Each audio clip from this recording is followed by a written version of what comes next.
Olá, povo de Deus, 22º domingo do tempo comum, 1º de setembro de 2024. Nossa reflexão de hoje é a partir de Deuteronômio 4, de 1 a 2, 6 a 8, Tiago 1, 17 a 18, 21b a 22 e 27, e Marcos 7, de 1 a 8, 14 a 15, 21, 23. Nossa primeira leitura, temos uma perícope do Deuteronômio. Ele é um livro conhecido como o livro da lei, o livro da aliança, que foi descoberto no templo de Jerusalém, no reinado de Josias, 622 a.C.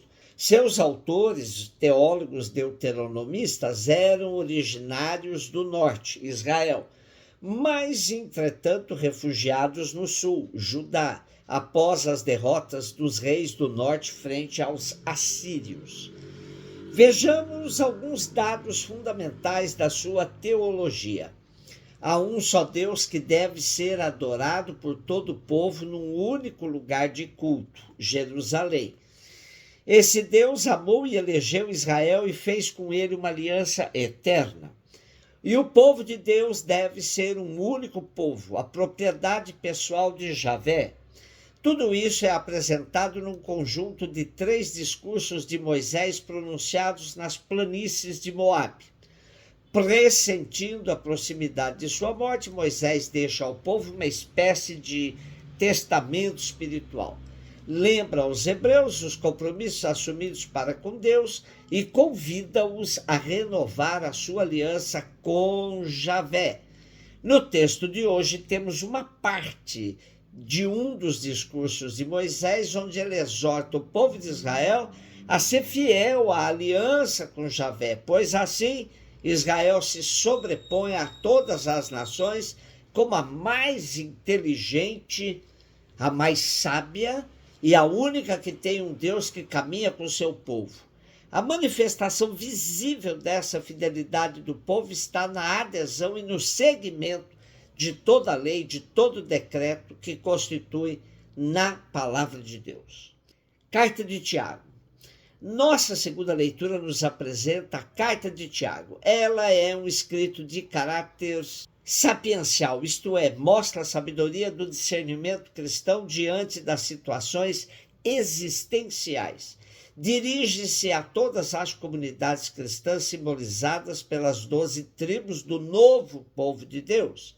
Hoje, nosso trecho apresenta uma exortação clara para que todos assumam a palavra de Deus, mas de maneira ativa. Por isso diz: sede praticantes da palavra e não meros ouvintes.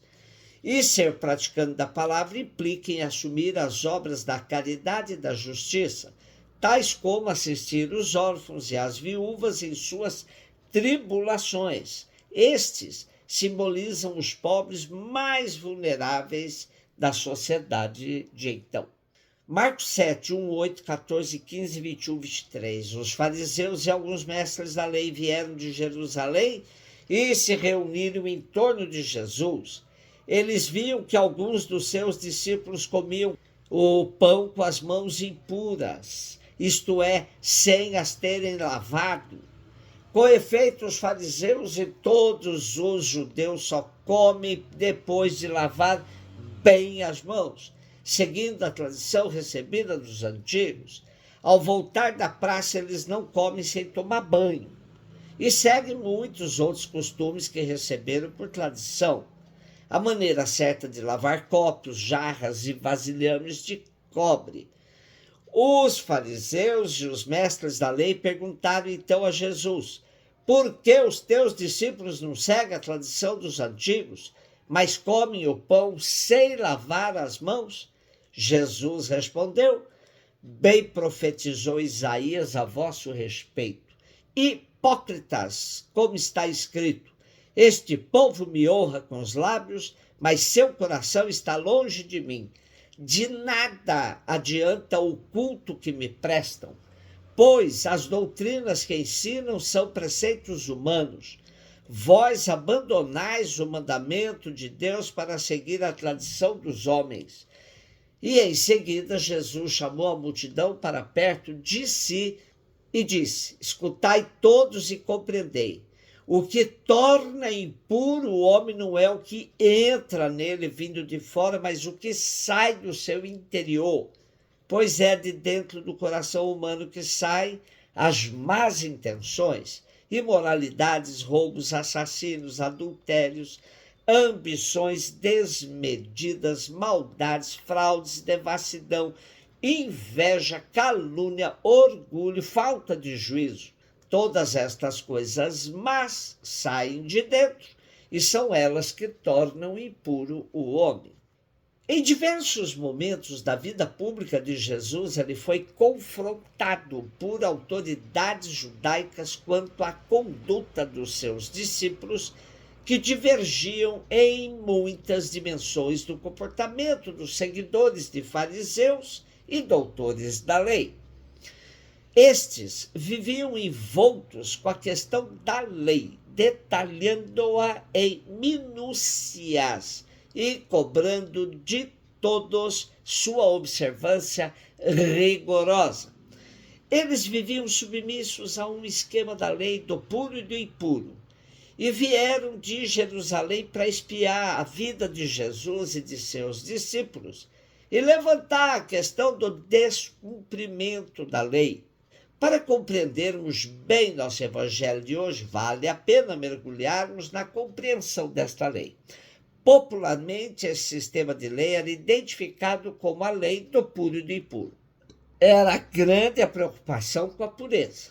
Tal sistema indicava as condições necessárias para alguém poder comparecer diante de Deus e se sentir bem na presença dele. Não se podia comparecer diante de Deus de qualquer jeito. O templo vivia do dinheiro pago ao sacrifício das pessoas que infringiam qualquer uma destas leis. No tempo de Jesus, tocar um leproso, comer com um publicano, comer sem lavar as mãos, etc.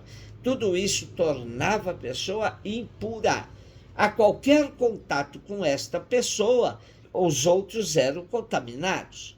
Por isso, as pessoas impuras deviam ser evitadas. O povo vivia acuado, sempre ameaçado pelas coisas impuras que ameaçavam a vida. Era obrigado a viver desconfiado de tudo e de todos. Agora, de repente, tudo mudou.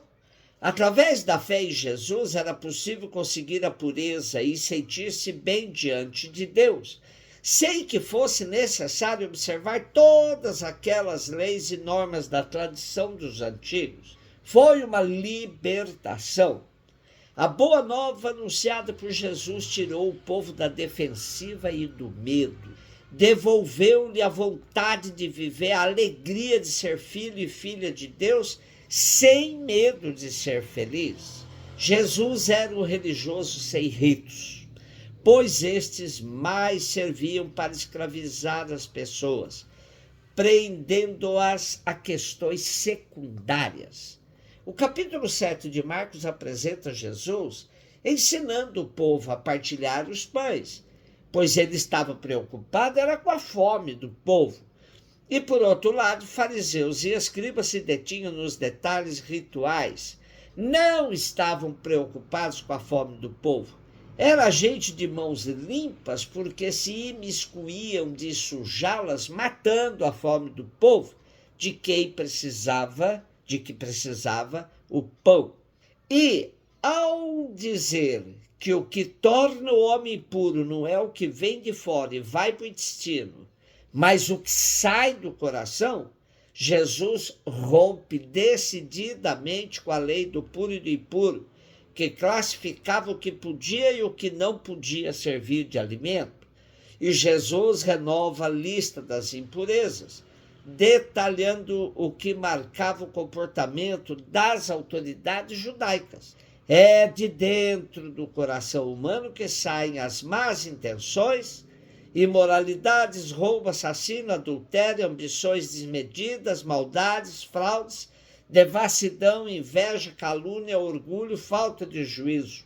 Todas estas coisas más saem de dentro e são elas que tornam impuro o homem.